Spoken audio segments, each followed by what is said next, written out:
I'll admit, my familiarity with KO was paper thin, and of all of the platformers from the early to mid 2000s to come back, I never thought it would be this kangaroo.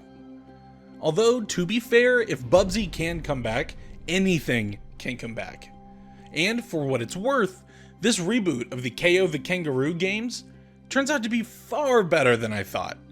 And I think it's definitely worth playing for the casual and core platformer players alike. Find out why in the XboxEra review of Kao The Kangaroo.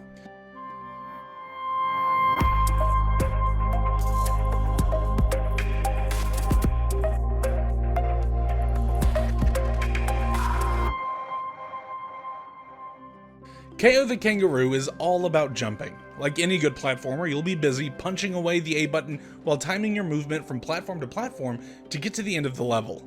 Along the way, players are encouraged to collect collectibles in the form of coins, encyclopedia entries, diamonds, the 3 letters in Kao's name, and most importantly, relics. Relics are necessary to progress through the game's 4 hub worlds, although in this game's case, you'll never have trouble finding relics as the game usually places them in your direct path to the end of the level. Speaking of direct paths, none of the levels in this game have any. No, I don't mean they're obtuse or anything, but each level has many twists and turns with some puzzle solving to be had. For example, players will find floating elemental orbs like fire, wind, and ice that they'll need to use when they come across an obstacle, such as frozen doors or a platform that is too far to reach.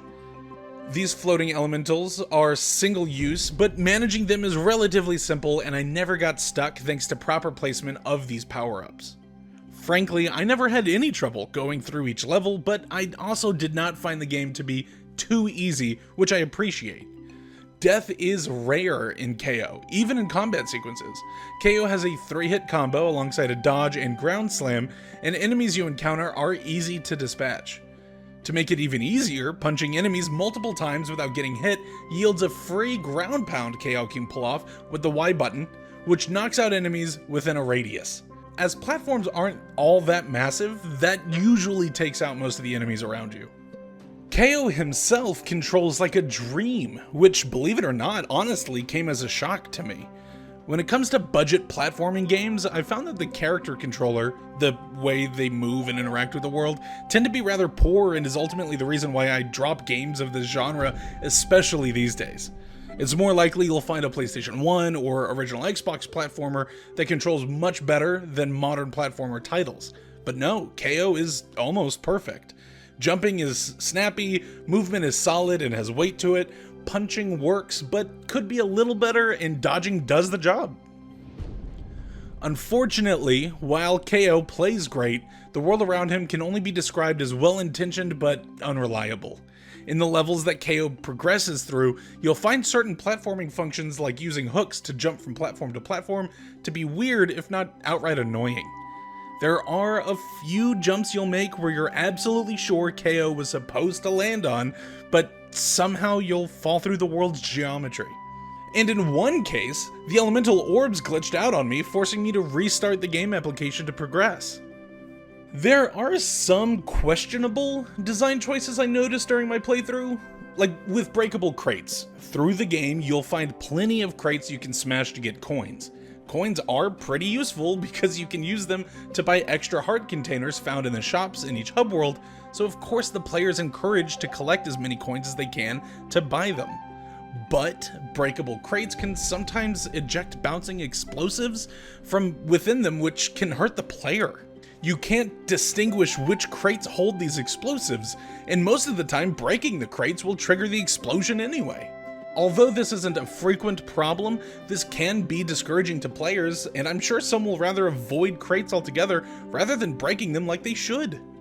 Another small but annoying gripe I had is with the jungle vines. Occasionally, Kao will have to use his ears to climb nets or bars that are above his head. Crash Bandicoot fans will be very familiar with these, and in his games, those do the job. In Kao, they work great too, but with the exception of Kao's stretchy neck.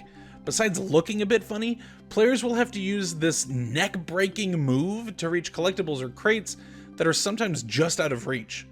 But Activating this move won't break crates. Players will also have to awkwardly press the X button while holding the Y button to free those boxes from their material shackles. Gripes like these aren't the end of the world, but they do impact the overall experience and shape how the player interacts with the game world. Filling up these holes would help players leave the game with a more positive impression. Kao The Kangaroo is a very pretty game. It's no technical achievement, but its use of color and shape helps bring out vibrant levels that I enjoyed exploring. Levels have plenty to find within them, such as challenge levels or extra heart containers you can find in shops, and they're not easy to miss for the exploring player. And although crates can be hazardous, I found myself smashing through them anyway, unable to resist the luring temptation of a well-balanced set of boxes. And when I did take damage, I would also find a little hole I could dodge into and find more coins or the other collectibles I mentioned earlier. Another thing I enjoyed regarding Kao's levels is that they're designed in a way to make them look like the NPCs within the game worlds would be living in them. You'll find chairs and telescopes at lookout points aimed towards the beginning of the level, or food and drink in offices or planning rooms. These little touches help the game's world feel like actual places rather than just playing fields, and I really appreciate that. On the downside, the game's audio is weak, and there are many missing cues to enemy attacks or moving obstacles / platformers that are sorely needed. Besides little touches, the game has a story, although truth be told, it more exists to set up stages and bosses, and a bit of sequel baiting. It doesn't really flow well, and I actually forgot what Kao's endgame was until the final boss. The voice acting is hit or miss. I don't think any character was particularly bad, but better voice direction could have done a world of good. Particularly for Kao, who sometimes sounds a little bit more confused than he should. He's got spirit though. I'm Kao, son of Kobe. I came here to kick your butt and chew bubblegum, and I'm all out of gum. Kao The Kangaroo is a well-meaning game, and despite some missteps, it is, in my opinion, one of the better 3D platformers of modern gaming. Heck, I'll go as far to say that I enjoyed Kao far more than I did the recent Crash 4, which was an incredible disappointment to me. For what Tate Multimedia is charging for this game, I say Kao The Kangaroo is easily worth buying for any 3D platform enthusiast. Thank you so much for watching the XboxEra review of Kao The Kangaroo. If you liked what you saw, make sure you subscribe to the channel for more reviews, previews, opinion pieces, podcasts, you name it, we got it. You can also check us out on patreon.com/XboxEra to support us more if you'd like to. Thank you guys so much for watching. We'll catch you next time.